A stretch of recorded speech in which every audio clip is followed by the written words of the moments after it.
Kumbaga sa bahagi namin, kumbaga nabasa lang din namin sa news. So, ang sinasabi naman doon ay, sabi nga ng DFA, pananagutan din talaga nila na bisitahin yung mga mamamayan na nasa bansa, bawa siya nasa bansang Dahig, pananagutan ng embassy doon na alamin yung kanyang kalagayan. Kaya yung parang, ito na naman, parang yung simpleng pananagutan, yung simpleng tawag dito, obligasyon ng embahada na dalawin yung kanyang at kahilingan, sabi din sa news, diba, kahilingan din na nakadetain. So, kumbaga, yung sinasabi ni Sarah ay hindi namin malaman kung saan siya kumukuha ng tawag dito, ng dahilan na gano'n yung sinasabi niya. So, kumbaga, parang gumagawa ng drama, parang gano'n. Tingin namin.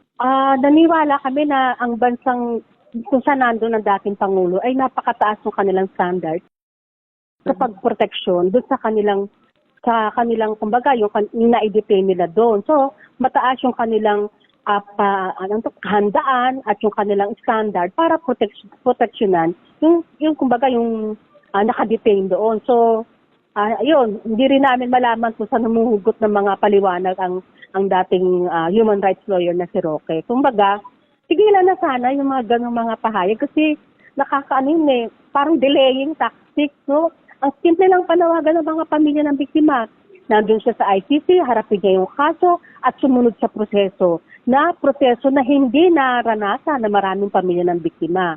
Kumbaga, di ba, since March, ilang buwan na yung nakaraan, naantala dahil na rin sa kanilang mga pahayag, dahil sa ginagamit, kumbaga, may mga provisions din naman talaga yung ICC. Kumbaga, lahat ng mga palusot na pwede nilang gawin ay ginagawa nila. So, sana tigilan na yun at harapin para masimulan yung trial at doon makapagpahayag yung depensa kung ano masasabi nila dun sa mga hinarap sa kanila. Kaya yung pamilya ng biktima ay patuloy na umaasa sa prosesong ito na sana ay maumpisa na yung trial, kumbaga, para malaman talaga yung katotohanan. Yun naman po yung aming panawagan. At ang biktima dito, muli inuulit namin, ay ang pamilya ng mga namatayan. Ang mga kapatid nating mga nasa mga maralit ng komunidad, na namatayan kanilang mga anak, kanilang asawa, kanilang kapatid, na hanggang ngayon, at sabi nga nila, habang buhay nila yung pagdudusahan, kumbaga. At itong mga nagaganap na ngayon ay konting pagbibigay ng kaunting pag-asa. Dahil kumbaga, ito ay yung isang paraan na masasabi nila na may katarungan, parang gano'n. Mhm. Para alang-alam sa kanilang mga pagmag-anak na napaslang.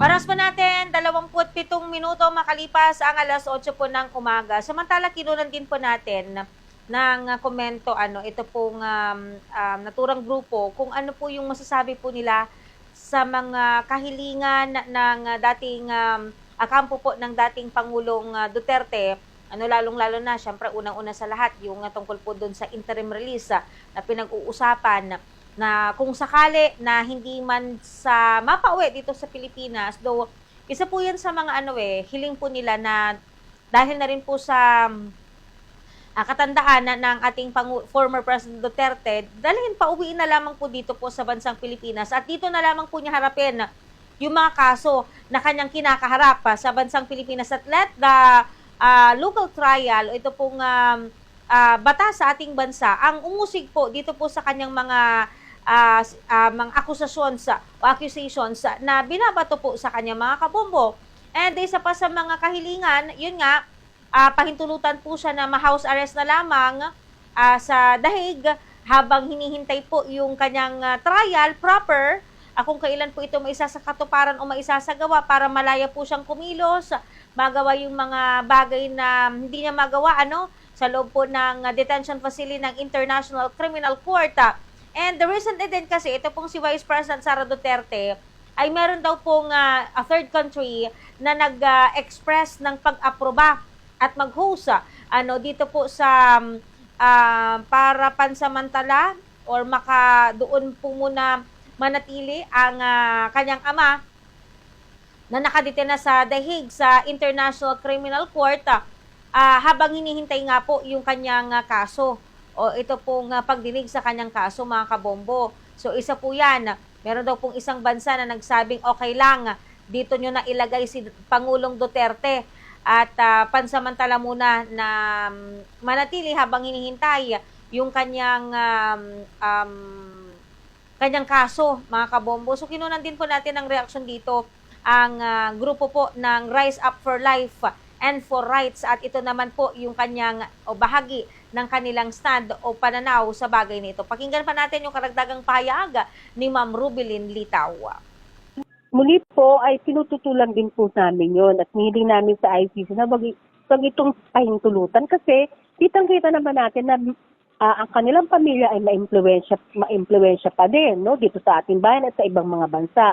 Ngayon, kung mabibigyan nyo ng papayagan yung kanyang pansamantalang kalayaan, kumbaga nandun naman siya sa isang lugar na sa tingin namin ay napaka-secured at kumbaga naibibigay yung lahat ng kanyang pangailangan. Kaya yung mga gano'n na mga kahilingan ay sa tingin namin ay huwag pahintulutan. The fact na hanggang ngayon ay hindi naman nila inaamin. Kahit yung mga pamilya nila, di ba, pilit kung ang sinasabing kinidnap, nandun na nga sa ICC, inaresto na nga, di ba, naka-detain na nga sa ICC facilities. Kasi kung pagbibigyan yun, mababago yung pagtingin na parang wala siya kasalanan. Samantalang mahabang taon, maraming taon at maraming mga ebidensya ang nakita na talagang meron siyang pananagutan sa mga paglabag sa karapatan ng mamayan at mga pagpaslang sa ating mga kababayan.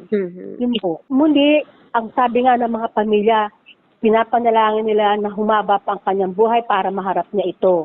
At doon na lang siya sa dahig. Kasi yung kanyang pagbalik dito ay may magdadala ng pangamba sa mga maraming pamilya ng biktima, lalo na yung mga nagpahayag, lalo na yung nagsa publiko ng kanilang panawagan para sa hustisya. Nakakapangamba, nakakatakot.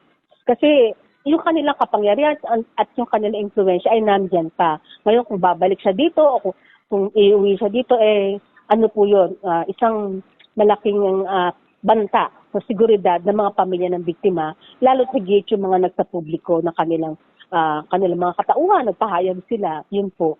At sinasabi nga namin, ang biktima dito ay hindi dating Pangulong Duterte, ang biktima dito ay ang libo-libong mga pamilya na hanggang ngayon ay nagdudusa, na hanggang ngayon marami pa ay ayaw magsalita, marami pa ay natatakot. Kaya itong prosesong ito, may mga ilan na naglalakas loob, pero sa tingin namin marami pa talaga yung hindi nakakapagsalita, kaunay na nangyari sa kanilang pamilya. Samantala, narito naman ating pakinggan yung panawagan ng naturang grupo naman, especially sa gobyerno ng Pilipinas regarding po sa mga kahilingan po ng Duterte administration o ng kampo po ng mga Duterte hinggil sa pagnanais nito na makauwi dito po sa bansang Pilipinas. So, nananawagan kami lalo na sa Senado, doon sa Duterte Block, na sana po irespeto yung nagaganap na proseso ngayon sa International Criminal Court at para maumpisahan na po yung trial. At doon, yung depensa, kung meron po silang mga pang-defense, doon po nila harapin. At hindi dito sa ganitong mga paraan na nagpapahayag, yung mga, kumbaga magkakasalungat pa nga yung mga sinasabi nila. Kaya, yun po, panawagan namin na irespeto yung proseso at ituloy yung ginagawa dito sa international